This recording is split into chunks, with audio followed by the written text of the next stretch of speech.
Kita terhubung dengan kriminolog Universitas Indonesia, Adrianus Meliala, untuk mendiskusikan soal ini. Selamat sore, Bang Adrian. Selamat sore. Ya, apa penilaian Anda soal kualitas kesaksian Kamarudin yang banyak mengandung opini, terutama masalah disebutkan Putri Chandrawati ini ikut terlibat dalam penembakan? Ya, seyogianya pada konteks kesaksian jangan opini ya, tapi lebih pada fakta. Nah, tapi mungkin juga yang bersangkutan punya fakta namun belum diperlihatkan kepada pengadilan lah gitu. Jika itu benar, maka memang ada dua hal yang ingin saya angkat ya. Pertama adalah bahwa kalau dikatakan dalam otopsi bahwa terdapat 4 luka tembak ya, dan 3 diantaranya itu kemudian proyektilnya bersarang, maka Eliezer misalnya mengatakan bahwa dia menembak 2 kali. Verdi Sambo dikatakan oleh Eliezer menembak sekali. Maka lalu siapa yang menembak yang keempat? Nah, ini mungkin juga. Jadi kita bicara mengenai mengikuti jalan berpikir daripada saksi Kamarudin. Itu yang pertama. Yang kedua, dikatakan bahwa PC itu ada di lokasi, ada di di rumah Duren 3 ketika rame-rame itu terjadi. Nah, dia di mana? Dikatakan bahwa dia di dalam kamar. Apakah lalu kemudian setelah terjadi penembakan dan kemudian lalu sudah ada yang meninggal begitu, lalu kemudian si PC ini kemudian lalu mungkin saja kemudian menembak sendiri. Itu adalah dua hal yang mungkin saya pikir memperkuat. Sayangnya yang kedua itu tidak muncul dalam konteks rekonstruksi yang lalu. Nah, itu adalah dua hal yang mungkin sekali bisa mendukung apa yang dikatakan oleh saksi Kamarudin yang tadi dikatakan. Tetapi juga di pihak lain ada hal yang melemahkan, yang mungkin menurut saya juga membuat hal itu hanya opini saja. Apa itu?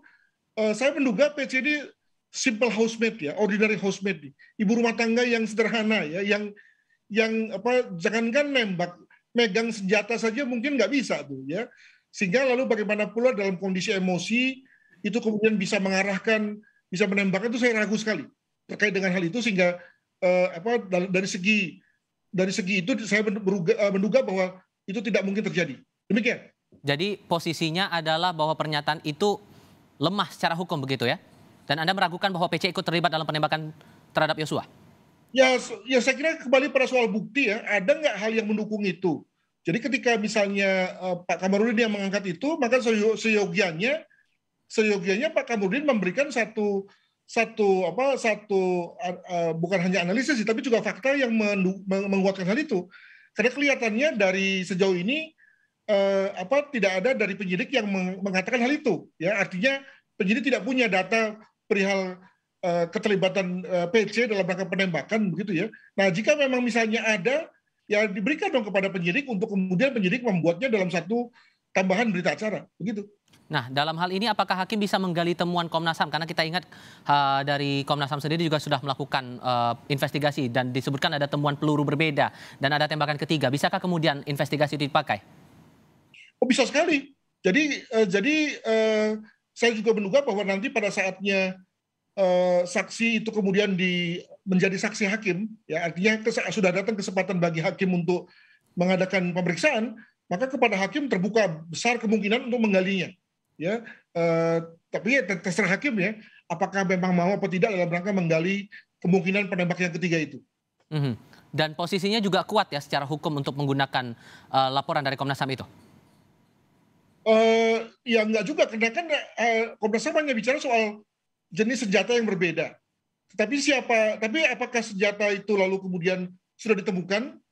Dan yang kedua adalah bahwa kalaupun ditemukan senjata tersebut, lalu apakah lalu dapat dipastikan bahwa senjata tersebut adalah digunakan oleh PC? Kan itu dua hal yang lain tuh. Ya, kecuali kalau misalnya senjata itu masih menyimpan sidik jari yang bersangkutan. Tapi saya pikir nggak mungkin lagi, pasti sudah dibersihkan oleh siapapun itu, sehingga tidak lagi ada satu hubungan yang langsung antara senjata itu dengan pihak yang menggunakannya. Maka mesti ada alat bantu yang lain, yakni orang yang menyaksikan, orang yang orang yang melihat. Nah, dalam hal ini contoh misalnya Sambo. Apakah mungkin Sambo lalu kemudian memberikan satu kesaksian bahwa istrinya juga melakukan penembakan? Rasanya nggak mungkin. Nggak mungkin dia memberikan satu keterangan yang memberatkan istrinya. Kalaupun dia memberikan keterangan yang memberatkan istrinya, hakim mestinya lalu ragu-ragu. Karena pasti ada satu kepentingan ya, atau ada satu strategi kenapa suami istri lalu memberikan keterangan yang memberatkan satu sama lain? Kan itu lalu pasti ada sesuatu ya. Nah, mungkin dalam hal ini kita bisa mengharapkan keterangan dari Kuat misalnya, atau dari RR ya, sehingga kemudian, atau dari sendiri, sehingga kemudian menjadi makin kuatlah pernyataan dari Kamarudin tersebut. Begitu. Nah, pertanyaan yang kemudian juga menjadi perhatian selepas sidang atau sepanjang sidang tadi, Kamarudin menyebut bahwa informasi yang didapatkan itu sifatnya rahasia dari intelijen yang dia punya. Nah, mengujinya ini apakah kemudian ini bisa dinyatakan valid dan bisa dipakai sebagai pertimbangan hakim? Ya jelas nggak bisa dong. Nah memang itulah memang kontroversinya Pak Kamarudin ya, mengungkapkan sesuatu hal yang kontroversial gitu ya. Karena justru saatnya kita untuk buka-bukaan kok di pengadilan ya, kok malah masih bilang data rahasia, data intel ya. Sehingga kalau memang kita mengikuti jalan berpikir itu, ya harus kita bilang bahwa data itu data yang sampah ya. Artinya kita tidak perlu percaya sama sekali, dan juga hakim tentu tidak akan percaya pada keterangan yang didapatkan secara rahasia tersebut. Begitu? Secara tidak langsung bahwa ini bisa dinyatakan tidak valid dan dianggap gugur secara langsung, begitu ya Bang? Mungkin cara berpikirnya adalah diabaikan. Jadi bayangkan kepada hakim itu kan lalu diberikan begitu banyak informasi ya tentang kasus, lalu hakim mengadakan satu semacam situasi seleksi lah.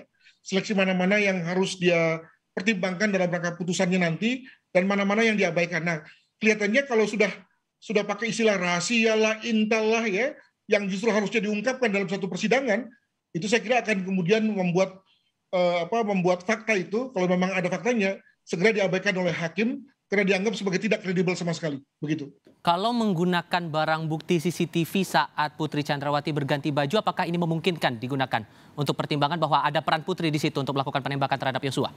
Ya asumsi aja. Ya tadi saya katakan bahwa memang ada hal yang questionable ya, dapat dipertanyakan ya, terkait dengan peran Putri pada saat pasca penembakan. Apakah dia setelah itu lalu keluar lalu kemudian berteriak ya, lalu kemudian buru-buru kembali ke Jalan Saguling, atau dia ketika melihat bahwa jenazah almarhum Yosua sudah terkapar lalu kemudian mengatakan bahwa rasain lu misalnya kan, lalu kemudian balas ikut menembak, kan macam-macam, dan itu kan nggak terjelaskan. Nah, hal-hal yang nggak terjelaskan itu ya paling-paling hanya jatuhnya pada asumsi, hanya pada dugaan saja gitu ya. Nah, apakah yang dugaan itu lalu kemudian mau dijadikan sebagai fakta? Kan jauh sekali ya. Dan ini sesuatu yang tadi saya katakan tentu tidak bisa diterima oleh hakim, begitu. Nah, tantangannya kemudian untuk saksi yang lain kalau kemudian dipanggil begitu, dengan berbagai asumsi, kemudian menggunakan data yang kemudian tidak ada buktinya, kemudian disampaikan kepada hakim, apa yang harus diperhatikan untuk saksi berikutnya? Ya, saksi itu kan ada dua ya, saksi fakta dan saksi ahli. Kalau ahli itu memang tidak tahu situasinya, tapi dia mengomentari berbasis pada keahliannya. Sementara pada saksi fakta ya apa yang diketahuinya. Dan kalau memang dia tidak ketahui, maka jangan melakukan yang kita sebut sebagai make up story, mengada-ada, melebih-lebihkan, mengurang-urangi. Itu nggak boleh tuh. Bahkan nanti kemudian dia bisa terjebak pada pemberian kesaksian palsu. Nah, malah kemudian masuk pidana tuh gitu. Jadi saya kira kalau memang ini adalah satu fakta yang tidak ada dan ini lebih bersifat opini, maka mungkin kita jangan ikutilah cara dari Pak Kamarudin dalam rangka memberi kesaksian. Begitu.